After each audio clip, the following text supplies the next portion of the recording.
لیکن جو جلوہ رسول دیکھنے میں مصروف ہوتا ہے اس کو جانے کا احساس بھی نہیں ہوتا وہ کب دنیا سے گیا۔ اسی لیے میرے عزیزو، اعلیٰ حضرت رحمۃ اللہ تعالی علیہ جنہوں نے عشق رسالت میں اپنی زندگی تمام کی، پہنچے وہیں پر جہاں حضور اکرم صلی اللہ علیہ وسلم کی خدمت کی تھی۔ اس لیے کہ میں اسی دن کی بات کر رہا ہوں، 25 صفر المظفر، 25 صفر، آج کا جو دن گزرا، 25 صفر جمعہ کا دن ہے۔ ملک شام کے ایک بزرگ ہیں، وہ فرماتے ہیں دوپہر کا وقت تھا، میں سویا ہوا تھا جمعہ کے بعد، اور میں قیلولہ کرتا تھا دوپہر کے بعد۔ میں نے خواب میں رسول کریم صلی اللہ علیہ وسلم کی زیارت کی، میرے آقا صلی اللہ تعالی علیہ وسلم کو میں نے دیکھا اپنے روضہ اطہر کے باہر صحابہ کے ساتھ جھرمٹ میں کھڑے ہیں اور کسی کا انتظار فرما رہے ہیں۔ یہ شام کے رہنے والے بزرگ فرماتے ہیں میں نے آقا انعامدار صلی اللہ علیہ وسلم کی بارگاہ میں دست برسا عرض کیا، آقا کسی کا انتظار ہو رہا ہے؟ آقا کونین صلی اللہ علیہ وسلم نے فرمایا ہاں، میرا ایک عاشق احمد رضا ہندوستان سے آ رہا ہے، ہم اس کے انتظار میں ہیں۔ اللہ اللہ، وہ شامی بزرگ کہتے ہیں میں نے پہلی مرتبہ یہ نام سنا، کہاں سے؟ بارگاہ رسالت معاب سے سنا۔ وہ جانتے نہیں تھے اعلیٰ حضرت کو، کہا میں نے تاریخ نوٹ کر لی، ٹائم نوٹ کر لیا، اور ملک شام سے سفر کر کے ہندوستان آئے۔ ان کو یہ بھی معلوم نہیں تھا کہ کہاں رہتے ہیں۔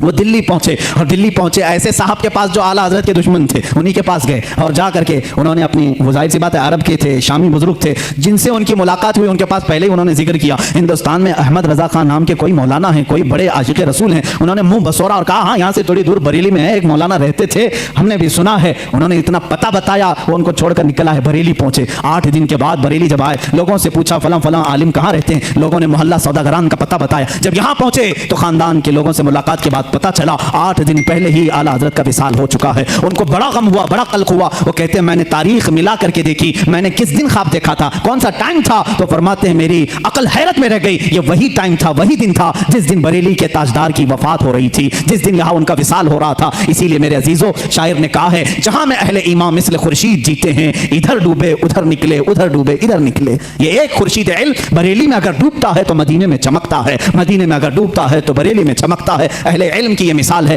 اعلیٰ حضرت رحمۃ اللہ تعالیٰ علیہ کا بڑا احسان ہے، کتابوں سے، ان کے قلم سے، ان کی زبان سے، ان کے تقوی و طہارت سے پوری زندگی بھر کبھی آپ نے نماز قضا نہیں کی۔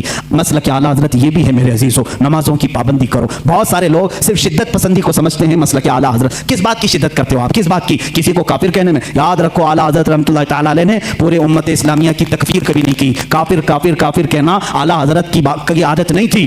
حساب الحرمین کو لے کر بعض لوگ واویلا مچاتے ہیں کہ انہوں نے ان کو کافر کہا، ان کو کافر کہا۔ یہ جھوٹے ہیں، میں چیلنج کرتا ہوں لا کر کے دکھائیں کتنوں کو کافر کہا ہے۔ اعلیٰ حضرت نے تو علماء حرمین سے فتویٰ منگوایا تھا کہ یہاں ایسی ایسی گستاخیاں ہو رہی ہیں، آپ کیا کہتے ہیں؟ وہ چاہتے تو خود مفتی سے فتویٰ دیتے، لیکن حرمین کے علماء سے فتویٰ منگوایا، ان کا فتویٰ آیا کہ ایسے جملے کہنے والے ہندوستان کے جو بھی مولوی ہیں وہ دائرہ اسلام سے خارج ہو چکے ہیں، اور جو ان کے کفر میں شک کرے گا وہ بھی کافر ہو جائے گا۔ اتنا سخت حکم حرمین طیبین سے آیا، اس کو اعلیٰ حضرت نے اپنی سائن، اپنی دستخط سے چھاپا تو یہ واویلا مچانے لگے، ارے میاں ہم کو کافر بولے، کافر بولے۔ اعلیٰ حضرت نے جو کہا ہے چیلنج کرتا ہوں، پھانکنے سے نہیں چلتا، لا کر کے دکھاؤ، لاؤ ہمارے سامنے کہاں کہاں کس کو کافر کہا، میں دکھاؤں گا۔ مولانا اشرف علی تھانوی دیوبند کے بڑے عالم ہیں، ان سے ہی سوال کیا کسی نے، اعلیٰ حضرت کے وصال کے بعد کہا آپ کے مخالف تھے، وہ انتقال ہو گیا، انہوں نے افسوس ظاہر کیا، وہ بڑے عاشق رسول تھے۔ کون کہہ رہے ہیں؟ اشرف علی تھانوی صاحب کہہ رہے ہیں وہ بڑے عاشق رسول تھے، ہیں مجمع میں کہا وہ آپ کو کافر کہتے تھے، آپ کی جماعت کو، تو انہوں نے تکفیر کی، انہوں نے بردستہ کہا۔ مولوی اشرف علی تھانوی صاحب کی یہ بات بھی ہم نے نہیں چھاپی، دیوبند سے چھپی ہوئی ہے، چاہے تو کسی کو میں دکھا سکتا ہوں، یہ چیزیں موجود ہیں۔ انہوں نے لکھا، کہا اپنے مریدوں سے میاں مولانا احمد رضا خان صاحب اگر ہم کو کافر نہیں کہتے تو وہ خود کافر ہو جاتے ہیں۔ عجیب بات ہے، عجیب بات ہے، اقرار بھی ہے پھر اصرار بھی ہے۔ کہہ رہے اگر وہ ہمیں کافر نہ کہتے تو خود کافر ہو جاتے، اس لیے کہ انہوں نے عشق رسالت میں ڈوب کر کے دیکھا کہ یہ رسول کے خلاف تحریریں آئی ہیں، تو ان پر فرض تھا کہ وہ ان تحریروں کے خلاف لکھیں اور ان کا کفر ثابت کرے۔ انہوں نے وہ کام کیا ہے۔ یہ دوغلے لوگ ہوتے ہیں، ادھر بھی بولتے ہیں ادھر بھی بولتے ہیں، جب آپ کو معلوم ہے تو توبہ کر لیتے بیچارے، سارا معاملہ ہی ختم ہو جاتا۔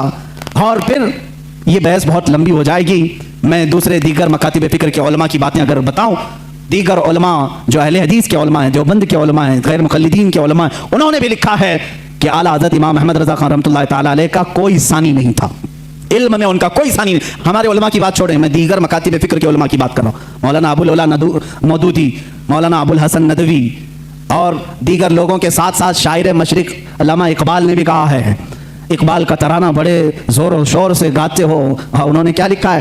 کہتے ہیں اگر امام اعظم ابو حنیفہ اپنے زمانے میں احمد رضا خان صاحب کو دیکھ لیتے تو اپنے خاص شاگردوں میں رکھ لیتے ہیں، اور کہا کہ اس زمانے کے وہ ثانیہ امام اعظم ابو حنیفہ ہیں، ہم نہیں کہہ رہے، یہ شاعر مشرق علامہ اقبال کہہ رہے ہیں۔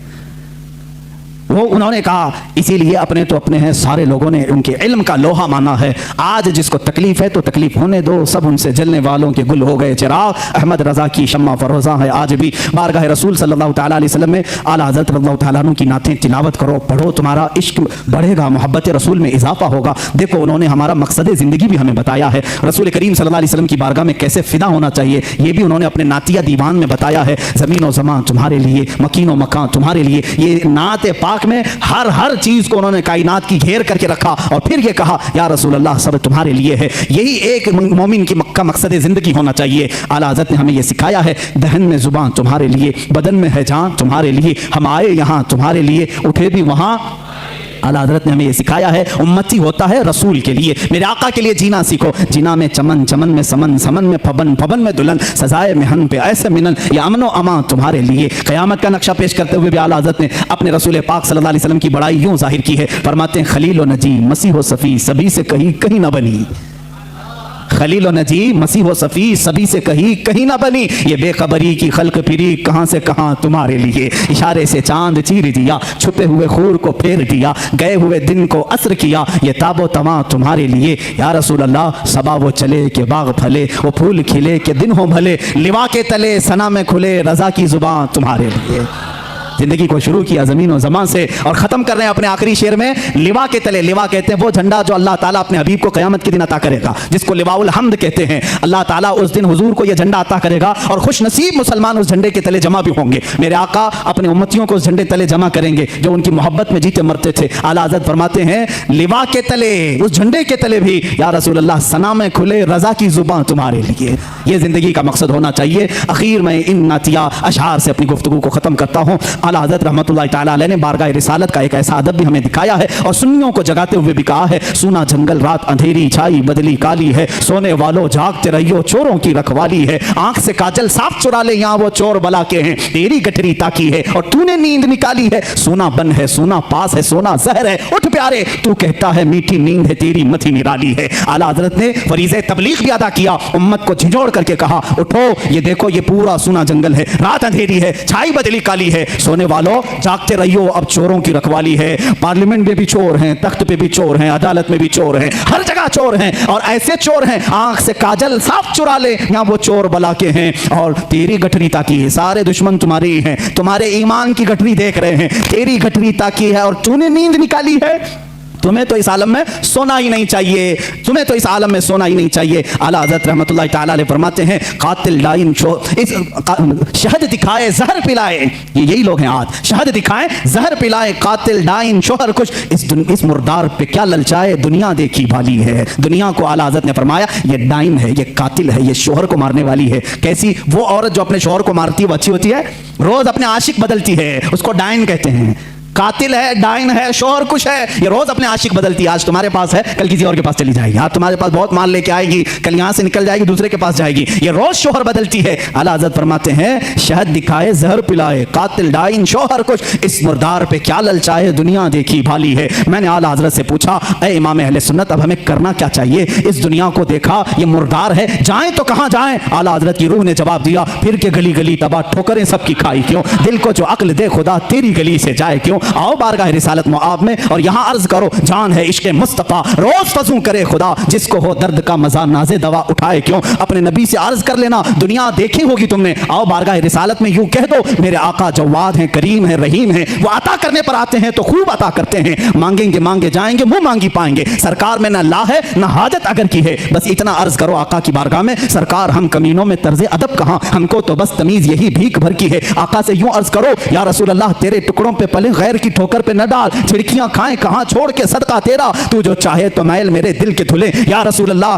کہ خدا دل نہیں کرتا کبھی میلا تیرا، بارگاہ رسالت میں آؤ اے غلاموں یہاں عرض کرو، یہاں سے ملتا ہے واہ کیا جود و کرم ہے شہ بتا تیرا، نہیں سنتا ہی نہیں مانگنے والا تیرا، یہ وہ دربار رسالت ہے، یہاں قطرہ کوئی مانگتا ہے تو دریا دیا جاتا ہے۔ اخیر میں یہی اعلیٰ حضرت نے عرض کیا اب تو نہ روک اے غنی عادت سگ بگڑ گئی، اب تو نہ روک اے غنی۔ اس شعر کو اگر میں سمجھا دوں تو بڑا مزہ آئے گا، میرے مرشد گرامی نے مجھے یہ بات سمجھائی تھی، کہا کہ اس شعر کا کیا مفہوم ہے، فرماتے ہیں کتے کو جب تم اچھی غذائیں کھانے کی عادت ڈال لو تو پھر وہ کڑک غذا نہیں کھائے گا، سوکھی روٹی نہیں کھائے جائے گا. بسکٹ کھانے والا کتا بسکٹ ہی کھانے لگتا ہے. نرم غذا کھانے کی عادت جس کی ہو جائے وہ وہی مانگنے لگتا ہے. اعلیٰ حضرت رحمۃ اللہ تعالیٰ علیہ فرماتے ہیں بارگاہ رسالت معاب میں یا رسول اللہ ہم یہ ناز و انداز ہمارے یہ جو کر و فر یہ شان یہ سب تو آپ ہی کی عطا کی ہوئی ہے. یہ سب آرام یہ ناز آپ نے دیا ہے ہمیں. اب اگر آپ روک دیں گے تو یہ بندہ کہاں جائے گا؟ فرماتے ہیں اب تو نہ روک اے غنی عادت سگ بگڑ گئی میرے کریم پہلے ہی لقمہ تر کھلائے کیوں. میرے کریم پہلے ہی لقمہ تر کھلائے کیوں. بارگاہ رسالت میں ان کا اتنا یقین تھا, اتنا توکل تھا, اتنا یقین تھا عقیدے میں, انہوں نے یہی کہا قیامت کے دن بھی میرا یقین یہ کہتا ہے کہ اعلیٰ حضرت رحمۃ اللہ علیہ اپنے ایک شعر میں یوں کہتے ہیں کہ قیامت کے دن جب اعمال تولے جائیں اور پوچھے جائیں اور ہمارے تمام اعمال کو ہم دیکھ کر کے گھبرائیں تو ہمیں کیا کہنا چاہیے اس وقت؟ فرماتے ہیں کہ ڈر تھا کہ اس یہاں کی سزا اب ہوگی یا روز جزا. یہ ایک نعت ہے ان کی, رخ دن ہے یا مہر سما یہ بھی نہیں وہ بھی نہیں, شب زلف ہے یا مشک خطا یہ بھی نہیں وہ بھی نہیں. اسی میں آ کر کے ایک شعر کہتے ہیں ڈر تھا گناہوں کی سزا اب ہوگی یا روز جزا, دی ان کی رحمت نے صدا یہ بھی نہیں وہ بھی نہیں. وآخر دعوانا الحمدللہ رب العالمین.